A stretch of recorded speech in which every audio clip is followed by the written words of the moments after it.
የመጋቢት ድርሳነ ኪዳነ ምሕረት። አንድ አምላክ በሚሆን በአብ በወልድ በመንፈስ ቅዱስ ስም መጋቢት 16 ቀን የሚነበብ የኪዳነ ምሕረት ድርሳን ይህ ነው። ልመናዋ ክብሯ ለዘላለሙ ከሁላችን ጋር ይደርብን፣ አሜን። ጌታ በመስቀል ተሰቅሎ ሳለ እመቤታችን ከመስቀሉ እግር ቁማ ስለ እርሱ ያለቀሰችውን ለቅሶ አይቶ የሰጣትን የቃል ኪዳን መጽሐፍ ማንበብ እንጀምራለን። ስለ ልጇ መሰቀልና ወደ መቃብርም መውረድ ስላለቀሰችው ለቅሶና ስለ ክብሯ የብህንሳ ሀገር ኤጲስቆጶስ አባ ሕርያቆስ የደረሰው ድርሳን ይህ ነው። ወዳጆች ሆይ የአባቶች አለቃ የያዕቆብ ለቅሶ ዛሬ ታደሰ አለ። በድንግልና ጸንሳ በድንግልና ለወለደችው ተወዳጅ ልጇ ድንግል ማርያም ለምን አታለቅስም? መከራ ስለተቀበለችበት ድንግል ማርያም ለምን አታለቅስም? የድንግልና ጡቷን ላጠባቸው ድንግል ማርያም ለምን አታለቅስ? በቤተልሔም በበረት ስለወለደችው ልጇ ድንግል ማርያም ለምን አታለቅስ? በማኅፀኗ 9 ወር ከ5 ቀን ለተሸከመችው ተወዳጅ ልጇ ድንግል ማርያም ለምን አታለቅስ? ከሀገር ወደ ሀገር አዝላ ለተሰደደችበት ልጇ ድንግል ማርያም ለምን አታለቅስ? ከቶ መቃብራቸውን ላላየች ልጆቿ ራሔል የምታለቅስ ከሆነ በአንድ ልጇ መቃብር ደጃፍ ላይ ድንግል ማርያም ለምን አታለቅስ? የባለ መልካም ጽሕም ሽማግሌ የያዕቆብ ለቅሶ በብላቴናይቱ ድንግል ዘንድ ዛሬ ታደሰ። ወንድሞቹ ባሰሩት ጊዜ ያዕቆብ ወደ ዮሴፍ አልተመለከተም። ድንግል ግን ልጇን በእንጨት መስቀል ላይ ተሸንክሮ አየችው። ዮሴፍ በሰፊ ጉድጓድ ውስጥ ሳለ ለያዕቆብ በላዩ ያለቅስ ዘንድ ወደ ዮሴፍ አላየም። ድንግል ግን በአይሁድ ጉባኤ መካከል ተሰቅሎ ልጇን አየችው። ዮሴፍን ወንድሞቹ ልብሱን ገፈው ሲያራቁቱት ያዕቆብ አላየም። ድንግል ግን በጎ ምክር በሌላቸው በአይሁድ መካከል ልብሱን ተገፎ ራቁቱን ሆኖ አየችው። ወንድሞቹ ዮሴፍን በ20 ብር ሲሸጡት ያዕቆብ አላየም። ድንግል ግን ይሁዳ ልጇን በ30 ብር ሲሸጠው አየች። አራዊት ባልቀደዱት ልብስና በሌላ ደም ላይ ያዕቆብ አለቀሰ። አምላካዊ ደም ግን ድንግል ማርያም ስለ እርሱ በላዩ የምታለቅስበት በቀራንዮ ዓለት ላይ የፈሰሰው ነው። ድንግል ግን ዛሬ ያየችው ለልጇ ያለበሱትን ሌላ ልብስ ነበረ። የራሱን ልብስ ግን እርስ በርሳቸው ተካፈሉት። የዮሴፍ ወንድሞች ወንድማቸው ዮሴፍን በሸጡ ጊዜ አለቀሱ፣ ተጸጸቱ። የእስራኤል ልጆች ግን ጌታቸውን በሸጡት ጊዜ አላለቀሱም፣ አልተጸጸቱም። የያዕቆብ ልጆች ወንድማቸው በነገሰ ጊዜ ተደሰቱ። አይሁድ ግን ጌታቸው ከሙታን ተለይቶ በተነሳ ጊዜ ደስ አላላቸውም። ድንግል ሆይ በእውነት በልጅሽ መቃብር ላይ ልቅሶች ጣዕም ያለው አሳዛኝ ነበረ። ማርያም ሆይ ለምን ተቀምጠሻል? ምን ታደርጊያለሽ? ብለው የልጅሽን መሰቀሉን በነገሩሽ ጊዜ በመላእክት መካከልም ቃልሽ ያማረ ነበር። እነሆ ልጅሽን በመኮንኑ ፊት አቁመውታል። የአይሁድ ሊቃነ ካህናትም ያሰቃዩታል፣ ያቃልሉታል። ማርያም ሆይ ምን ታደርጊያለሽ? እነሆ ልጅሽን በፍርድ አደባባይ መካከል ልብሱን ገፈው እያራቆቱት ነው። የኢያቄም ልጅ ማርያም ሆይ ለምን ተቀምጠሻል? ምንስ ታደርጊያለሽ? እነሆ በኢየሩሳሌም ሜዳ የሚሰቀልበትን ግንድ ብቻውን ተሸክሟል። አንድ እንኳ ወደ እርሱ የሚቀርብ የለም። የሐና ርግብ ሆይ ለምን ተቀመጥሽ? የምትሰሪውስ ምንድን ነው? እነሆ ልጅሽን ሰቅለውት በቀራንዮ ቦታ ቆሟል። የዳዊት ዘር ሆይ ልጅሽን በመስቀል ላይ ለምን ከፍ ከፍ አደረጉት? እመቤት ድንግል ሆይ በዮሐንስ ቤት ዛሬ ለቅሶች በእውነት ጣዕም ያለው ነበረ እንዲህ ስትይ፣ ወዮ ለዚህ መራራ ወሬ ነጋሪ ለኢዮብና እስራኤል ለተባለ ያዕቆብ ካረዷቸው መርዶ የመረረ ነው። ዛሬ ወደ እኔ ለሚመጣ ለዚህ ለክፉ ወሬ ወዮ። ልጄ ሆይ አገሩን ባቃጠሉ ጊዜ ለሎጥ ካረዱት መርዶ ያስጨንቃል። በእኔ ላይ ለደረሰው ለዚህ አስጨናቂ ነገር ወዮ። ልጄ ሆይ ስለ ኃያላን እስራኤል ሞት ለዳዊት ካረዱት መርዶ ይበልጣል። በዚህ በክፉ ወሬ ወደ እኔ ለመጣው ለዚህ ወሬ ነጋሪ ወዮ። ልጄ ሆይ እነሆ ስታረጋጋኝ 30 ዓመት ይሆናል፣ ልገስጽህም አልተቻለኝም። ዛሬ ወደ እኔ ወሬ እስከመጣ ድረስ ወጥተህ እስከምትገባ አንዲት ሰዓት እንኳ አላመንኩም። ልጄ ሆይ ለሐዘኔ ሁሉ ምስክሬ ሰሎሜ ናት። እኔ ዳኛውን አየው ዘንድ ከቤቴ አልወጣም፣ በፈራጁን ፊት አልቆምም። ሌባውን ራሱን ሲቆርጡት ሽፍታውንም ይገድሉ ዘንድ ሲፈርዱበት አላየሁም። ከቶ ቀራንዮን አላየሁትም፣ የጎልጎታንም ቦታ አላውቅም። ሁልጊዜም በሚጣሉበት ቦታ አልቆምኩም። ልጄ ሆይ ክፉ የሆነ ፍርድ አላየሁም፣ በፍርድ አደባባይም ከቶ ለዘላለሙ አልቆምኩም። ልጄ ሆይ ያደረግኩብህን ግፍ አላውቅም፣ እኔም በዮሐንስ ቤት ነበርኩ።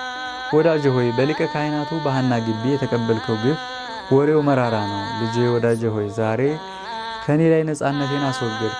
ስለ ልደትህ በናዝሬት መልካም የምሥራች ነገሩኝ። ዛሬ ግን በኢየሩሳሌም ይህችን ክፉ መርዶ አረዱኝ። በዮሴፍ ቤት መልካም ዜና ደረሰኝ፣ በዮሐንስ ቤት ግን የሞት ዜና መጣብኝ። ልጄ ወዳጄ ሆይ እኔ በልቤ ደስ እያለኝ ተቀምጬ ነበር። በየዕለቱ ፋሲካ ደርሷል፣ በዓሉን እናከብር ዘንድ ወደ ሀገራችንም እንመለሳለን እያልኩ ነበር። የዚህ አይነት ፋሲካም ደረሰኝ። ልጄ ወዳጄ ሆይ በእንባና በሐዘን በዓሌ ወደ ለቅሶ ተመለሰ፣ ፋሲካዬም ወደ ልብ ሐዘን። ድንግልንም ልጇን ስላየችው ፍጹም ሐዘንና ለቅሶ አገኛት። በዮሐንስ ቤትም ሳለች እንደገና ወደ ልቅሷ ተመልሳ ዮሐንስ ሆይ ወደ ቀራንዮ ትመራኝ ዘንድ አማጽናለሁ አለች። ዮሐንስ ሆይ ከኔ ጋር ወደ ጎልጎታ ትሄድ ዘንድ አማጽናለሁ። ሌባን ሲሰቅሉት ወንበዴን ቸብቸቦን ሲቆርጡ አላየሁም። እንደ ወንበዴ ልጄን ወዳጄን በውስጡ የሰቀሉበትን ቦታ ይዘንድ ሀገሬን ክብሬን ትቼ በእግሬ ሄዳለሁ። ልጄ ሆይ ከወንድሞች አንድ ስንኳ አብሮ የቆመ የለም፣ ወይም ስላንተ አንዲት ቃል የሚናገር የለም። ልጄ ሆይ በልጇ ላይ የእናት ሐዘን ሌላ ነው፣ ወዳጅም ስለ ወዳጁ የሚያዝነው ሌላ ነው። እናትም በተወዳጅ ልጇ ላይ ከልብ የምታዝነው ሐዘን ልዩ ነው። ወዳጅም ለወዳጁ ልዩ ሐዘን አዝኖ ያለቅሳል። ሐዘኔም በኢየሩሳሌም ካሉ ሰዎች ሁሉ ሐዘን ይጸናል። ልጄ ወዳጄ ሆይ ለቅሶዬ በእኔ ዘንድ ከተሰበሰቡት ሰዎች ሁሉ ለቅሶ ይበልጣል። ዮሐንስም ከልቅሶና ከሐዘን መጽናናት እንደማትችል እርሱም ሊያረጋጋት እንደማይችል ባየ ጊዜ እርሷም ካላየሁት መጽናናት አልችልም እያለች ስለሆነ ዮሐንስም እኔ ከአንቺ ጋር ወደ ቀራንዮ እሄዳለሁ፣ ታዩ ዘንድ ተነሽ እንሂድ አላት። ድንግልም ከዮሐንስ ቤት ወጥታ በኢየሩሳሌም ሜዳዎች ውስጥ በእግሯ ተጓዘች። ድንግልንም ፈጥና ስትራመድ የሚያዩት ሰዎች እንዲህ የምታለቅስ ይህች ማን ናት አሉ። እርስ በርሳቸው ይነጋገሩ ነበር። ሌሎችም ከገበያ የምትሻውን ስትገዛ ከቶ ይህችን አላየናትም ይሉ ነበር። ሌሎችም እርስ በርሳቸው ይህች እንግዳ ናት፣ በሀገር ውስጥ ያለማስተዋል ትሄዳለችና ይሉ ነበር። የጌታ ኢየሱስ ደቀ መዝሙር እንደሆነ ዮሐንስን የሚያውቁት እንጃ ይህች እናቱ ትሆናለች፣ በመስቀል ላይ ተሰቅሎ ታየው ዘንድ ትሮጣለች ይሉ ነበር። ሌሎችም ይህች የዮሴፍ ሚስት ትሆናለች፣ ስለ ልጇም ወሬ ነግረዋት ይሆናል ይሉ ነበር። ሌሎችም መልኳ ደም ግባቷ እንዴት ያምራል እዩ ይሉ ነበር። ሌሎችም በዚች ሀገር ከቶ እንደዚች ያለች አላየንም፣ መልኳም የልጇን መልክ ይሉ ነበር። በገበያ ውስጥ ያሉ ሰዎች ስለ እርሷ ይነጋገሩ ነበር። ነገሩም በገበያ ሁሉ ተሰማ። ሰሎሜም በኋላዋ ትከተላት ነበር። ሌሎችም ሴቶች ራሳቸውን ተከናንበው ይከተሏት ነበር። በልብ ከማዘን በቀር ምንም ወደ ቀኝም ሆነ ወደ ግራ መለስ ቀለስ አትልም ነበርና። ወደ ጎልጎታም በደረሰች ጊዜ ሰው ተጨናንቆ ተሰብስቦ አየች። በእንጨት መስቀል ላይ የተሰቀለውን ያዩት ዘንድ የተሰበሰቡትን ብዙ ሕዝብና አሕዛብ ሰራዊትና የተጨናነቀውን ሰው አየች። በዚህ ልዩ በሆነው ወር ስለ በጋ ፋሲካው ከአረማይስጥ፣ ከባርቅ፣ ከሞዓብ፣ ከኮር፣ ከእስማኤል ልጆች ሀገር ሁሉና ከአውራጃው ሁሉ ወደ ኢየሩሳሌም የተሰበሰቡ ብዙዎች ነበሩ። ሕዝቡ ሁሉ ስላዩት አስደናቂ የሆነ ታላቅ ተአምር ተጨናንቀው እርስ በርሳቸው እነሆ በዚህ ሰው ላይ ክፉ ምክራቸውን በግፍ ፈጸሙ ይሉ ነበር። ሌሎችም እነሆ ብዙ ዘመናት የዚህን ሰው ሞት ሲፈልጉ የነበሩ ናቸው ይሉ ነበር። ሌሎችም እነሆ ዛሬ ኃያልና ጽኑ ብርቱ ሰው ገደሉ ይሉ ነበር። ሌሎችም በዚች ሀገር እውነተኛ ፍርድ ቢኖር ይህን ባልገደሉ ነበር ይላሉ። ዳግመኛም እንደገና ሌሎች በአይሁድ ሁሉ ላይ ያነግሰው ዘንድ ስለ እርሱ ንጉሥ መልእክት የጻፈለት ይህ አይደለምን ይሉ ነበር። ስለዚህም ንጉሥ ሄሮድስ ይገድሉት ዘንድ አዘዘ አሉ። ሌሎችም ስለ እርሱ ሳይሞት የወንድሙን ሚስት ነጥቆ ጎስቋላ ያደረገው ይህ ነው እያሉ ሄሮድስን ረገሙት። ዳግመኛም እነሆ ያለ ፍርድ ይህን ገደለው አሉ። ድንግልም ስለ ጽኑ መከራዋ፣ ስለ ልቅሷ፣ ስለ ብዙ እንባዋ አንገቷን ወደ ምድር ደፍታ ነበር። ከተሰበሰቡት የአይሁድ ብዛት የተነሳ ታላቅ መጨናነቅ ነበርና የምትወደው ልጇን ማየት አልቻለችም። ዮሐንስንም አየው ዘንድ ልጄ ወዳጄ ወዴት ነው? የተጨናነቀው ታላቅ ጉባኤ እንዳላየው ከልክሎኛልና አለችው። ዮሐንስም በመስቀል ላይ ታየው ዘንድ ከምዕራብ እስከ ምስራቅ ባለው ጉባኤ ላይ ዓይኖችሽን ቀና አድርጊ አላት። ዓይኖቿንም ቀና አድርጋ አየችው። ደርሳም በቀኙ እስከ ቆመች ድረስ በጉባኤው ውስጥ መሄድን አላቋረጠችም። እርሱንም በመስቀል ላይ ሆኖ ታየው ነበር። ቸሩ ፈጣሪያችን የእናቱን ትህትና አይቶ ዓይኖቹን ወደ ዮሐንስ አተኩሮ አንተ ሰው ይህቺ እናትህ ናት አለው። እናቱንም አንቺ ሆይ ይህ ልጅሽ ነው አላት። ዮሐንስም ወደ ቤቱ ይወስዳት ዘንድ እጇን ደግፎ ያዛት። ድንግልም ዮሐንስ ሆይ በልጄ ላይ አለቅስ ዘንድ ተወኝ አለችው። እርሱ ያለ እህት ያለ ወንድም ብቸኛ ነውና ከእርሱ ፈጥነህ አትለየኝ ብላ ተናገረች። ዮሐንስ ሆይ እርሱስ ምድራዊ አባት የለውም። ልጄ ሆይ ይህ በራስህ ላይ ያለው የሾህ ዘውድ መከራውን እንዳንተ ታገሰው ዘንድ በራሴ ላይ ሊሆን በወደድኩ ነበር። በወንበዴ ሁሉ ላይ የስቅላት ፍርድ የሚገባ ከሆነ ይሁዳ ሆይ ለምን አልሰቀሉህም? አንተ ሌባ ነበርክና። ከመሞታቸው በፊት ሽፍቶችን የሚያራቁታቸው ከሆነ ይሁዳ ሆይ ለምን አላራቆቱህም? በሙዳየ ምጽዋት የገባውን የምትሰርቅ ሌባ ነበርህና። ዮሐንስ ሆይ ዛሬ በዚህ ጉባኤ መካከል ጉስቁልናዬን ተመልከት።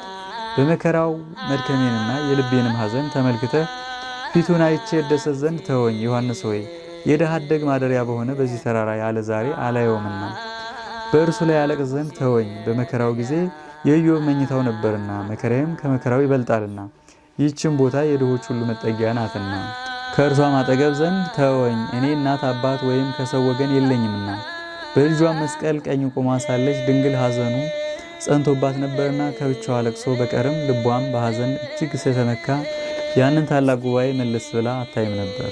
እንዲህም ሆነ ከዚያ ቆመው የነበሩ ሴቶች የኩዛሚት፣ ዮሐና፣ መግደላዊት ማርያምና ሰሎሜ እመቤታችን ድንግልን ስትወድቅ አቅፈው ያነሷት ነበር። በእነዚህ ንጹሐን በሆኑ ሴቶች መካከል ልቅሷ ልብ የሚነካ አሳዛኝ እንጉርጉሮ ያለው ነበር። ስለ ልቅሷም ጣም ያለቅሱ ነበር። ከአይሁድ ሴቶች የሆኑ ሌሎች ግን ስታለቅስ ልቅሷን የሰሙ እንዲህ እያሉ ተገዳደሯት። ከወለድሽው በ2 ዓመቱ በአንቺ ምክንያት ክንዳችን ልጆችን ከማቀፍ ተለይቶ ነበርና በቀላችን ዛሬ በአንቺና በልጅ ላይ መጣ። ከሄሮድስ ጋር የነበሩ የአይሁድ ታላላቆችም ይገድለው ዘንድ የሄሮድስን ልብ ያስጨክኑ ነበር። እነርሱም ጲላጦስ ጌታ ኢየሱስን እንደሚወደው ለሄሮድስ አመልክተውት ነበርና ከአይሁድም ብዙዎች ልንሰቅለው ብንሄድ አሕዛብ ይነሱብናል፣ ለጲላጦስን ምክር ከአንደበታችን ነጥቀው ይወስዱታልና አሁንም እንሰቅለው ዘንድ ትእዛዝህና ኃይልህን ላክ አሉ። አይሁድ ስልጣኑንና ጭፍሮቹን ከነሳቸው ጋር ይልክ ዘንድ ብዙ እጅ መንሻ ሰጥተውት ነበርና ስለዚህም ስራ በዚህች ቀን ጲላጦስ ከእርሱ ጋር አልወጣም። በእርሱና በአይሁድ መካከል ጸብ እንዳይሆን ጲላጦስና ሚስቱ ጌታ ኢየሱስን እንደራሳቸው ይወዱት ነበርና በጅራፍም ያስገረፈው እንዲህም ያደረገ አመፀኞች አይሁድን ደስ አሰኝቶ ወደው ያለሞት እንዲፈቱት ነበር እንጂ እንደሚሰቅሉት አውቆ ቢሆንስ ጲላጦስ ይሰቅሉት ዘንድ ባልሰጣቸው ነበር። እርሱ ሚስቱና ልጆቹ ሆነው ለሞት ባላደረሱትም ነበር፣ ከቶ ፍርዱንም ባልፈረደበት ነበር።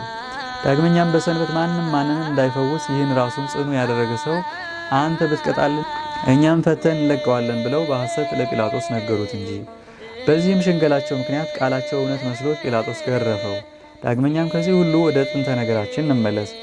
ድንግልም በልጇ ቀኝ ቁማ ነበር። ዮሐንስም ወደ ቤቱ ሊወስዳት ወዶ ወደ እርሷ ቀረብ ብሎ ከእርሱ ጋር ትሄድ ዘንድ ለመናት። እርሷ ግን በልቅሶና በጩኸት በፍጹም ሐዘን ሆና ቆመች። ልጇንም እንዲህ እያለች ወደ ሀገር ተመለሰች። ልጅ ሆይ በላዩ በመሰቀሉ መስቀል ላይ ስትውል በፍቅር እሰናበታለሁ። ብርሃንን ስለተመላው ምራቃቸውንም ስለተፉበት ፊትህ እሰናበታለሁ። በሁለት ወንበዴዎች መካከል የተሰቀልክ ንጉሥ ሆይ ለመራቆትህ እጅ ነሳለሁ፣ ሰላምታም አቀርብልሃለሁ። ልጅ ሆይ በጠላቶች እጅ ላለው ለከበረው ልብስህ እጅ ነሳለሁ፣ ሰላምታ አቀርባለሁ። ልጅ ሆይ ከራስ በላይ ለተደፋው የሾህ ዘውድ እጅ እየነሳው ሰላምታ አቀርባለሁ። ይህንንና ይህን የመሰለ ለቅሶ እያለቀሰች እየጮኸች ወደ ዮሐንስ ቤት አደረሷት። እርሷም ከመጮህና ከማልቀስ ዝም አላለችም። ከልቅሷና ከሐዘኗ ብዛት የተነሳ ለዓይኖቿ ሽልብታ አልሰጠችም።